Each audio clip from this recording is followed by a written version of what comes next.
आषाढी एकादशीचा उपवास सोडण्यासाठी जर तुम्ही पुरणपोळी बनवणार असाल तर ही रेसिपी आवर्जून बघा, कारण आपण इथे गव्हाच्या पिठाची पुरणपोळी बनवतोय. अनेकदा गव्हाच्या पिठाची पुरणपोळी बनवताना पुरणपोळी जाड झाली तर पिठ्ठळ लागते किंवा लाटताना ती फुटत असते, लालसर होत असते. ह्या सगळ्या गोष्टी टाळण्यासाठी आज आपण गव्हाच्या पिठाची एकदम मऊ लुसलुशीत अशी पुरणपोळी बनवून घेणार आहे. त्यामुळे रेसिपी शेवटपर्यंत बघा. चला पटकन सुरुवात करूया रेसिपीला. आता गव्हाचं पीठ म्हटलं थोडंसं जाडसर असतं, जड असतं मैद्याच्या पिठापेक्षा. त्यामुळे ना आपल्याला हे पीठ सगळ्यात पहिलं चाळून घ्यायचं आहे. आता तुम्ही गव्हाच्या पिठाची पुरणपोळी बनवत असलात तरीही त्यामध्ये 1 वाटीभर मैदा तुम्हाला इथे घालायचा आहे आणि चांगली अशी पिवळसर दिसण्यासाठी तुम्हाला यामध्ये चिमूटभर हळद घालायची आहे आणि चवीप्रमाणे मीठ घालायचं आहे. आता इथे गव्हाचं पीठ असल्यामुळे थोडंसं मीठ इथे थोडंसं जास्त घालायचं. जर पीठ मळताना मीठ कमी घातलं तर पुरणपोळी फुटण्याची शक्यता असते.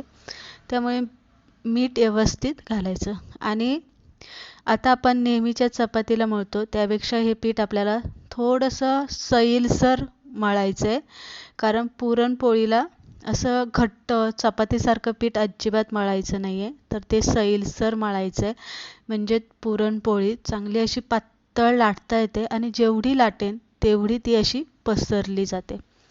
आता पीठ मळून घेतलं की 2 पळ्या किंवा 3 पळ्या, अगदी तुम्ही एखादी पळी जादा टाकली तरी चालेल, तेल घालायचं आहे आणि तेलामध्ये हे पीठ मळून घ्यायचं आहे.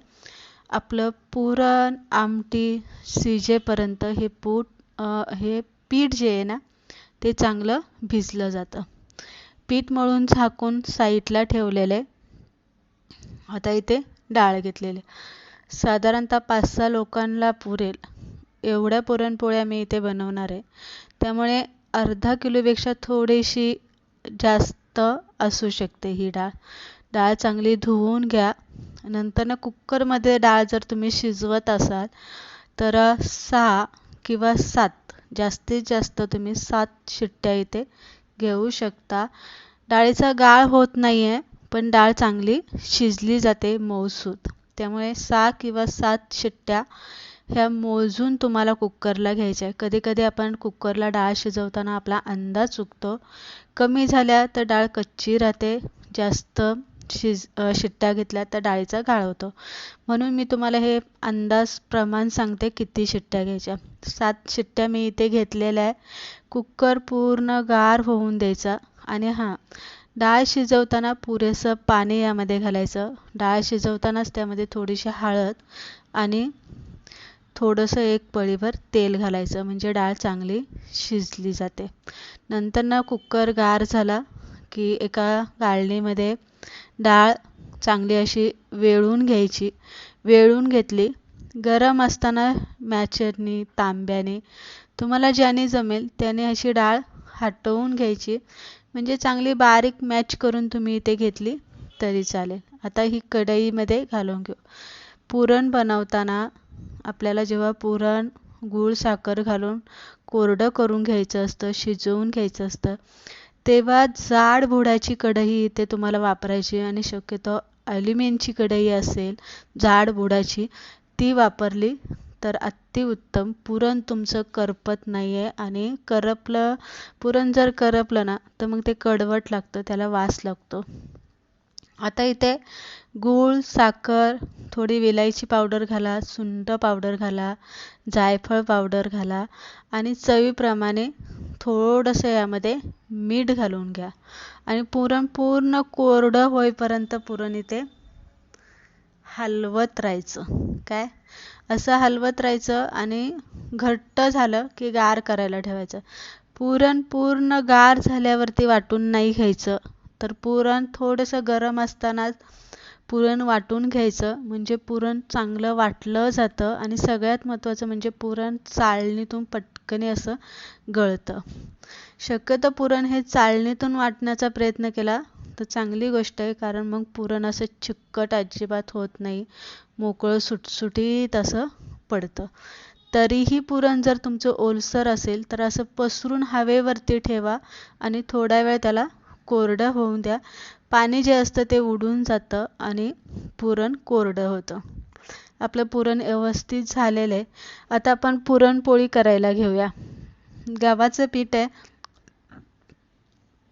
बघू शकता.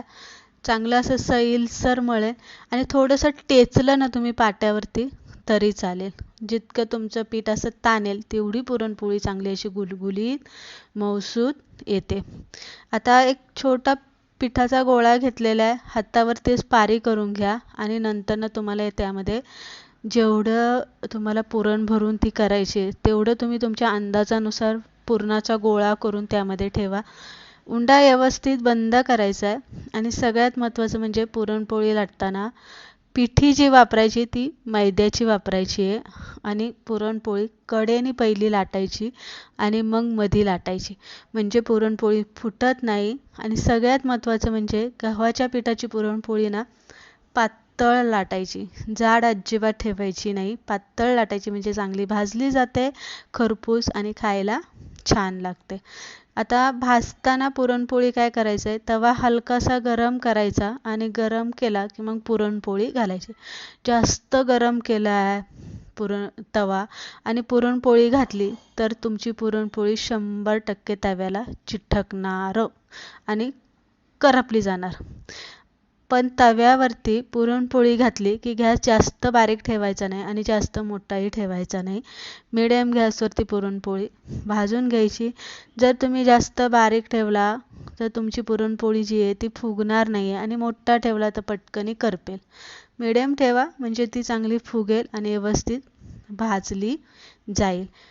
उलटी काय आणि गवळी गवळी उलटायची. गवळी गवळी असतानाच तेल लावून घ्यायचं आणि तेल लावलं की मग पुरणपोळी चांगली खरपूस इथे भाजून घ्यायची. बघू शकता गव्हाच्या पिठाची तरी खरपूस भाजली जाते, गव्हाच्या पिठाची तरी चांगली टम फुगली जाते आणि सगळ्यात महत्त्वाचं गव्हाच्या पिठाची तरी एकदम मऊ लुसलुशीत लोण्यासारखी गुलगुलीत अशी ही आपली पुरणपोळी जी आहे ना ती बनून तयार झालेली आहे.